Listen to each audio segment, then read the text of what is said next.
Ticket ತರಕ್ಕೆ ಹೋಗ್ತಾ ಇದ್ದಾರೆ. ಚೆನ್ನಾಗಿದೆಯಾ ಕಲರ್ ಇದು?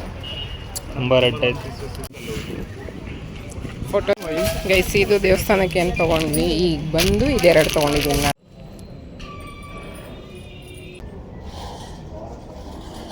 ಪಲಾವ್ ಆಗ್ತಿದೆ ಈಗ, ಹಸ್ಬೆಂಡ್ ಕೊಟ್ಟು. ಪಲಾವ್ ಸಖತ್ತಾಗಿದೆ. ಬಟ್ ಎಲ್ರಿಗೂ ಹೇಗಿದ್ದೀರಲ್ಲ, ಎಲ್ಲರೂ ಚೆನ್ನಾಗಿರೋ ಅಂತ ಭಾವಿಸ್ತೀನಿ. ನಾನು ಕೂಡ ತುಂಬ ಚೆನ್ನಾಗಿದ್ದೀನಿ. Welcome back to my YouTube channel. So ಈಗ ನಾವು ದೇವಸ್ಥಾನಕ್ಕೆ ಸೀರೆ ಕೊಡೋಕೆ ಹೋಗಬೇಕು, ಹಂಗಾಗಿ ಸೀರೆ ತರಕ್ಕೆ ಹೋಗ್ತಾಯಿದ್ದೀವಿ. ಇವತ್ತಿನ ದಿನ ಹೇಗಿರುತ್ತೆ ಏನು ಅನ್ನೋದು ನೀವು ಈ ವಿಡಿಯೋದಲ್ಲಿ ನೋಡ್ಬೋದು. ಅದಕ್ಕೂ ಮುಂಚೆ ನನ್ನ ಚಾನಲ್ಗೆ ಯಾರ್ಯಾರು ಸಬ್ಸ್ಕ್ರೈಬ್ ಮಾಡಿಲ್ಲ ದಯವಿಟ್ಟು ಮಾಡ್ಕೊಳ್ಳಿ. ಹಾಗೆ ಬೆಲ್ಲೈಕನ್ನ ಕ್ಲಿಕ್ ಮಾಡೋದು ಮರಿಬೇಡಿ. ಕಮೆಂಟ್ ಶೇರ್ ಕೂಡ ಮಾಡಿ. ಬನ್ನಿ ಈಗ ಹೋಗಿ ಸ್ಯಾರಿ ತೊಗೊಬರೋಣ. ಗೈಸ್, ಈಗ ಮೆಟ್ರೋ ಸ್ಟೇಷನಿಗೆ ಬಂದಿದ್ದೀವಿ. ಮೆಟ್ರೋದಲ್ಲಿ ಹೋಗ್ತಾ ಇದ್ದೀವಿ. ಒಂದು ಸೀರೆ ತರಕ್ಕೆ ಏನಪ್ಪ ಇವ್ರು ಹಿಂಗೆ ಮೆಟ್ರೋ ಹತ್ಕೊಂಡು ಹೋಗ್ತಾ ಇದ್ದಾರೆ ಅಂದ್ಕೋಬೇಡಿ. ಸೊ ಅಲ್ಲಿ ಗಾಡೀಲಿ ಹೋಗೋಕ್ಕೆ ಟ್ರಾಫಿಕ್ ಅಂತ ಮೆಟ್ರೋಲ್ಲಿ ಹೋಗ್ತಾ ಇದ್ದೀವಿ ಗೈಸ್. ಟಿಕೆಟ್ ತರಕ್ಕೆ ಹೋಗ್ತಾ ಇದ್ದಾರೆ. ಈಗ ಹೋಗೋಣ ಗೈಸ್. ಈಗ ಬಂದು ಕೂತಿದ್ದೀವಿ ಟ್ರೈನ್ಗೆ. ಎಷ್ಟು ನಿಮಿಷ ಇದೆ? 6 ಮಿನಿಟ್ಸ್ ಇದೆ. 6 ನಿಮಿಷ ಕುತ್ಕೊಂಡು ಮಾತಾಡೋಣ, ಕಷ್ಟ ಸುಖ. ಅವ್ವ, ಇಷ್ಟು ವರ್ಷ ಮಾತಾಡೋಕ್ಕಾಗಲ್ವಾ? ಕಷ್ಟ ಸುಖವ ಅದೇ ಈಗ ಮಾತಾಡ್ಬೇಕಾ ತಿರ್ಗ?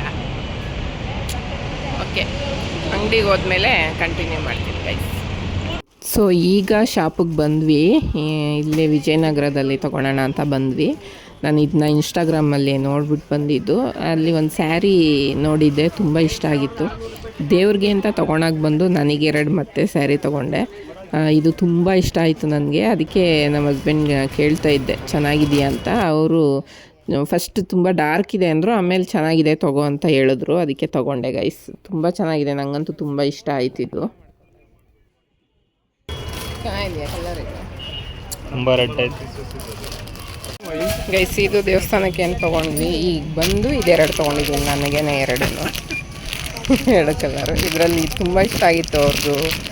ಇನ್ಸ್ಟಾಗ್ರಾಮ್ ಪೇಜಲ್ಲಿ ನೋಡಿದ್ದೆ. ಸೊ ಹಂಗಾಗಿ ಇದೊಂದು ತೊಗೊಂಡಿದ್ದೀನಿ. ಇದು ಕೂಡ ಅವ್ರ ಇನ್ಸ್ಟಾಗ್ರಾಮ್ ಪೇಜಲ್ಲೇ ನೋಡಿದ್ದು. ಇದು ಇಷ್ಟ ಆಯಿತು, ತೊಗೊಂಡಿದ್ದೀನಿ. ಇದು ಟೆಂಪಲ್ಗೆ ಅಂತ ತೊಗೊಂಡಿದ್ದೀನಿ ಗೈಸ್. ತೊಗೊಂಡು ಈಗ ಹೋಗ್ತಾ ಇದ್ದೀವಿ. ಸ್ಯಾರಿ ನೋಡಿ ತೊಗೊಂಡೆ, ಜ್ಯೋತಿ ಸಿಲ್ಕಲ್ಲಿ. ನನಗೂ 2 ತೊಗೊಂಡಿದ್ದೀನಿ. ಇವ್ರಿಗೇನು ಕೋಪ ಅಂದರೆ ದುಡ್ಡು ಕೊಡ್ರಿ ಅಂದರೆ ಕೊಡಲ್ಲ ಅಂತವ್ರೆ. ಅವ್ರ ಕೈಲೇ ಕೊಡಿಸಿದ್ದೀನಿ, ವಾಪಸ್ ಕೊಡಬೇಕಂತೆ ಸಾಲ ಅಂತ. ಇಲ್ಲ ಮತ್ತೆ ಕೊಡಲಿಲ್ಲ ಅಂತ ಕೊಡ್ತೀನಿ ನಾನು ಕೊಟ್ಟಂಗೆ ನೀನು ಇಸ್ಕೊಂಡಂಗೆ ಹಾಕು. ಆಯಿತು, ನೋಡೋಣ. ನೆಕ್ಸ್ಟ್ ತಿಂಗಳು ಕಾಸು ಕೊಡಬೇಕಮ್ಮ. ಏನೋ ನೆಕ್ಸ್ಟ್ ತಿಂಗಳು ಹೆಂಗೆ ಕೊಡಬೇಕು? 31 ನೆಕ್ಸ್ಟ್ 30 ಬರುತ್ತೆ. ನೆಕ್ಸ್ಟ್ 30 ಬಂದಾಗ ಡ್ರೋನ್ ದುಡ್ಡು ನನ್ನ ಹತ್ರ ನೀನು ಕೇಳಲೇಬೇಕು. ಆಗ 5,000 ಮುಡ್ಕೊಂಡು ಹಾಕ್ತೀನಿ. ಹಂಗೆ ಬೈಲ್ ಕುತ್ಕೊಳ್ಳೋಣ. ಈಗ ತೊಗೊಂಡು ಮೆಟ್ರೋ ಸ್ಟೇಷನಿಗೆ ಬಂದಿದ್ದೀವಿ. ಹೋಗೋಣ ಮನೆಗೆ ಗೈಸ್. ನಾವು ಸ್ಯಾರಿ ತೊಗೊಂಡು ಬರೋ ಅಷ್ಟರಲ್ಲಿ ನನ್ನ ಮಗಳು ಫ್ರೆಂಚ್ ಫ್ರೈ ಮಾಡಿದ್ದಾಳೆ. ಹೆಂಗಿದೆ ರೀ? ಚೆನ್ನಾಗಿ ಮಾಡವಳಾ? ಈಗ ತಿಂತಾಯಿದ್ದೀವಿ. ಅದು ಹೆಂಗೆ ಮಾಡೋದು ಅಂತ ಕೂಡ ಅವಳು ಸಪ್ರೇಟ್ ಲಾಗ್ ಮಾಡಿದ್ದಾಳೆ, ಅದನ್ನು ಹಾಕ್ತೀನಿ ನೋಡ್ಕೊಡಿ. ಹಂಗೆ ಬರೋಲ್ಲ, ಇದು ಮಾಡೋಕೆ ಅವಳು ಮಾಡವಳೆ. ರಪ್ಪ ತಿಂದ್ಬಿಟ್ಟು ಕೈ ತೊಳ್ಕೊಂಡು ಯೋಚನೆ ಮಾಡ್ತವ್ರೆ ಬೇರೆ ಏನು ತಿನ್ನೋದೀಗ ಏನಿದೆ. ಕಡಲೆಪುರಿ ಇದೆ, ಕಡಲೆಪುರಿ ತಿಂತಾರೆ ಈಗ. ಒಂದು ಪ್ಲೇಟ್ಗೆ ಹಾಕೋ.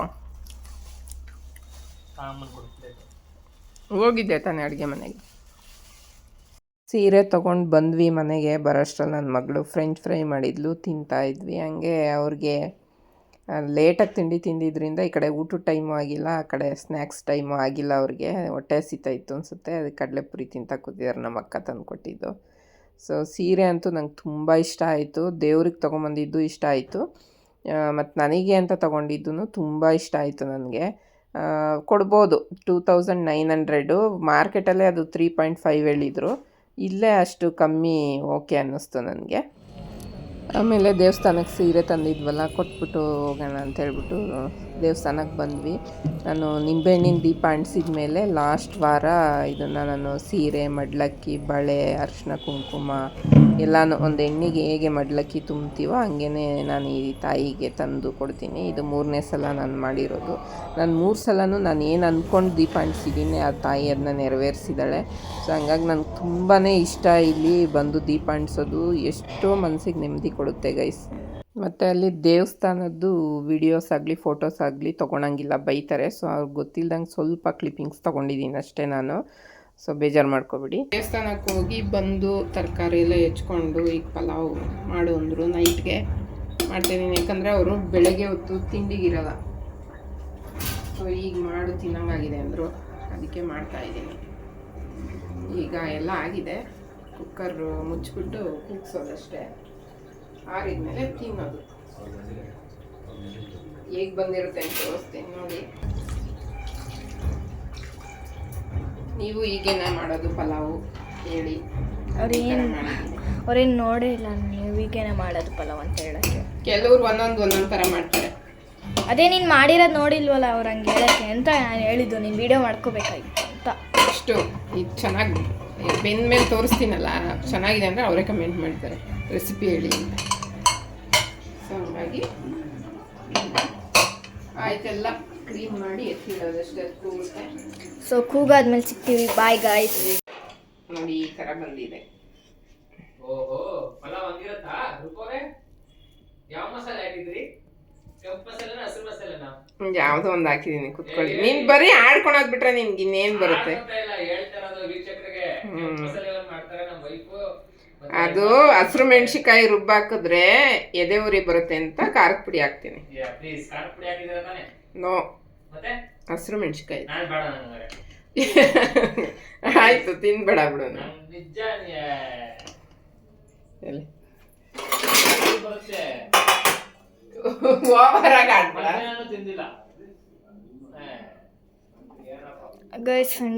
ಏನಿಲ್ಲ, ಖಾರನ್ ಚೆನ್ನಾಗಿ ಇದ್ ಮಾಡಿದ್ರೆ ಸರಿ ಹೋಗುತ್ತೆ. ಹೋಗ್ ಸಾಕ. ಈಗ ಪಲಾವ್ ಆಗ್ತಿದೆ. ಈಗ ಹಸ್ಬೆಂಡ್ ಕೊಟ್ಟು ಹೆಂಗಿದೆ ಅಂತ ಕೇಳೋಣ ಬನ್ನಿ. ತಗೊಳ್ಳಿ ನೀನು ಅಲ್ಲಿ. ಯಾವಾಗಲೂ ಅಷ್ಟೇ ರೇಗಿಸ್ತಾ ಇರ್ತಾರೆ ನನಗೆ. ಅವ್ರೊಂದ್ಸಲ ಸೈಲೆಂಟ್ ಆಗಿಬಿಟ್ರೆ ನನಗೆ ಇರೋಕ್ಕೆ ಆಗಲ್ಲ ಗೈಸ್. ಅವ್ರು ಹಂಗೆ ಯಾವಾಗಲೂ ಮಾತಾಡ್ತಾ ಇರಬೇಕು. ಚಿಕ್ಕ ಮಕ್ಳು ಥರ ಆಡ್ತಿರ್ತಾರೆ ಮನೇಲಿ. ನಂಗೆ ಅದೇ ಖುಷಿ. ಸೈಲೆಂಟಾಗಿದ್ದರೆ ತುಂಬ ಬೇಜಾರಾಗುತ್ತೆ ನನಗೆ. ನಾನು ಹೇಳ್ತಿರ್ತೀನಿ, ಸೈಲೆಂಟಾಗಿ ಮಾತ್ರ ಇರಬೇಡಪ್ಪ, ಏನಾದರೂ ಮಾತಾಡ್ತಿರು ಅಂತ. ಹೇಗಿದೆ ಪಲಾವ್? ಪಲಾವ್ ಸಖತ್ತಾಗಿದೆ. ಬಟ್ ನನ್ನ ಹೆಂಡತಿಗೆ ರೆಡ್ ಮಸಾಲೆ ಇಷ್ಟ, ನನಗೆ ಹಸಿರು ಮಸಾಲೆ ಇಷ್ಟ. ಏನಿಲ್ಲ, ನನಗೂ ಹಸಿರು ಮಸಾಲೆ ಇಷ್ಟ, ಬಟ್ ಎದೆ ಉರಿತೆ ಅಂತ ತಿನ್ನಲ್ಲ. ಅದಕ್ಕೆ ತಿನ್ನಬಾರ್ದು ನಾನು ಇದ್ದೆ. ನನಗೂ ಎದೆ ಉರಿ ಬರುತ್ತೆ ಇವಾಗ ತಿಂದ್ರೆ ಅದನ್ನ. ಅವಳು ರೆಡ್ ಮಾಡಿಲ್ಲ, ನನಗೋಸ್ಕರ ತ್ಯಾಗ ಮಾಡಿದಾಳೆ. ಅದೇ ತ್ಯಾಗದಲ್ಲಿ ನಾನು ಚೆನ್ನಾಗಿದೆ ತಿಂತಾ ಇದ್ದೀನಿ ಇವತ್ತು. ತುಂಬ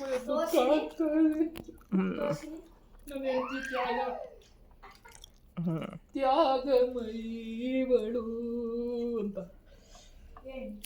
ಸೊ ಗೈಸ್, ಇದಾಗಿತ್ತು ಇವತ್ತಿನ ವಿಡಿಯೋ. ನಿಮ್ಮೆಲ್ಲರಿಗೂ ಇಷ್ಟ ಆಗಿದೆ ಅಂತ ಭಾವಿಸ್ತೀನಿ. ಇಷ್ಟ ಆಗಿದೆ ಲೈಕ್, ಶೇರ್, ಕಮೆಂಟ್ ಆಗಿ ಸಬ್ಸ್ಕ್ರೈಬ್ ಮಾಡೋದನ್ನ ಮರಿಬೇಡಿ ಗೈಸ್. Thank you.